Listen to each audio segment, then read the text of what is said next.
Welcome to the Explainer. Today, we're jumping right into the ultimate humidifier matchup to tackle a problem that literally plagues so many of us: dry indoor air. Look, if you've ever spent hours agonizing over which whole house system is actually worth your hard-earned cash, well, you're in exactly the right place. We're going to put the two top contenders head-to-head. Here's our game plan for today's matchup. First, we'll quickly break down the dry air problem itself. Then, we'll explain how evaporative systems work, followed by steam systems.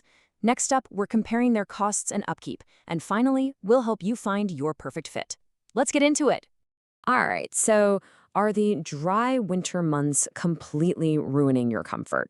We all know that awful physical feeling, right? Waking up with a terribly scratchy throat or dealing with dry, cracked skin in the dead of winter. But, the toll actually goes way beyond just your personal well-being. Dry winter air takes a massive structural toll on a home, too. And establishing exactly what's at stake here is step number one. Which brings us to Section 1, the dry air problem, and its impact on your home and HVAC. See, when we install a whole house system, we're really protecting a lot more than just our personal comfort. We're actually preventing some pretty serious damage to wood furnishings. Think about your hardwood floors cracking or your really expensive furniture warping. And honestly, this is kind of wild, but dry air can literally lead to reduced overall HVAC performance. Adding the right moisture levels, it's basically a comprehensive insurance policy for your entire house.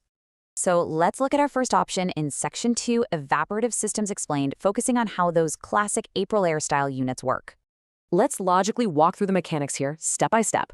First off, these systems are designed to just seamlessly integrate directly with your existing HVAC forced air setup and ductwork.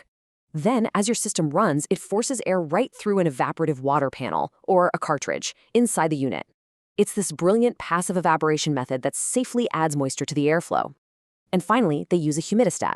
This constantly adjusts the moisture output based on your specific target relative humidity, continuously responding to what your house actually needs in real time. Because ultimately, the goal here is steady, measurable humidity without any excessive wetness. It's completely about balance. You want to breathe easier and protect those nice wood floors, but you definitely don't want your living room feeling like a tropical swamp. This passive evaporative method achieves that sweet spot through nice, steady, distributed moisture. Now for the heavyweight contender in Section 3, Steam Systems Explained, and how they generate moisture through heat.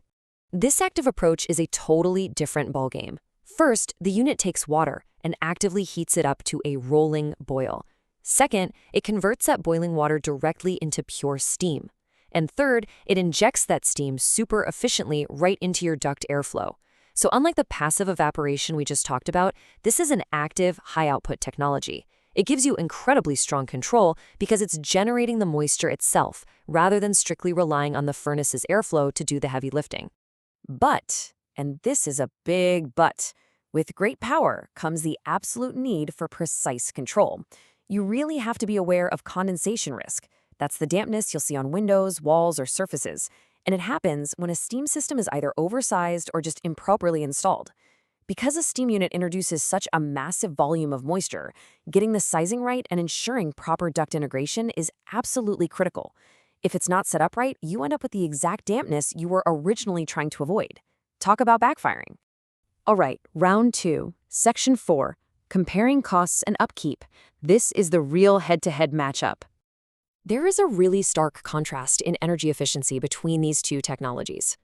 Evaporative systems, they use significantly less active energy for one very simple reason: they don't need to boil water. Steam systems, by contrast, drive much higher electricity use precisely because they rely on that active heating element to convert water to steam. Now, keep in mind, your real-world operating costs are still going to depend heavily on your local climate and how well your home is insulated, but the baseline energy draw, vastly different. So let's weigh the broader trade-offs here. We just covered energy use, lower for passive evaporative, higher for active steam boiling. But you also really need to consider maintenance needs. Evaporative basically means replacing water panels and cleaning out mineral deposits. Pretty straightforward. Steam, on the other hand, means actively managing the steam components themselves and treating your water for scale. And then there's installation complexity. Evaporative units generally offer relatively straightforward integration with your forced air setup, whereas steam systems often require additional electrical capacity and some very careful duct planning. Let's actually zoom in on what this looks like for you, the homeowner, on a typical weekend. Here are your evaporative upkeep chores. Picture this. You're going to be doing periodic replacements of those water panels or cartridges. You'll need to do some routine cleaning to manage mineral buildup. And hey, this is especially true if you live in an area with hard water. You'll also be quickly checking for proper duct airflow and simply ensuring the water path remains completely clear. It's very predictable, very routine upkeep, the kind of stuff most homeowners can easily handle without breaking a sweat. Now flip the script to your steam upkeep chores. Because this is a high-output, highly active machine, it demands more specialized maintenance to keep running efficiently and, most importantly, safely. You're looking at maintaining internal steam-generating components. You'll very likely need to implement specific water treatment practices, effectively managing water scale so you can extend the time between those service intervals.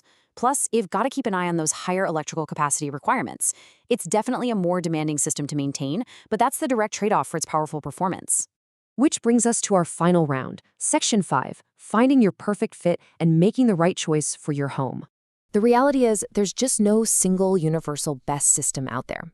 It all comes down to a few core factors: your local climate, your current HVAC configuration, your precise target humidity range, your home's water quality, and honestly, your personal maintenance bandwidth. Are you someone who wants a solid balance of comfort with routine, predictable upkeep? Then an evaporative system is a fantastic fit. Or are you looking for serious high-output humidification and you're prepared to handle the necessary electrical demands? Then steam might just be your winner. You're looking for the best system for your home's unique DNA. Actually, to make absolutely sure you get this right, let's look at this bottom-line advice straight from HVAC professionals. For the most reliable results, many homeowners benefit from having a qualified HVAC professional review system sizing and duct compatibility before purchase. Because installation and proper sizing are honestly just as important as the technology itself, especially to avoid things like those condensation risks we talked about. Getting a professional's eyes on your specific setup adds a crucial layer of safety to your final decision. So, as we wrap up today's matchup, I want to leave you with this final thought. Which system matches your home's DNA? And are you finally ready to take control of your climate?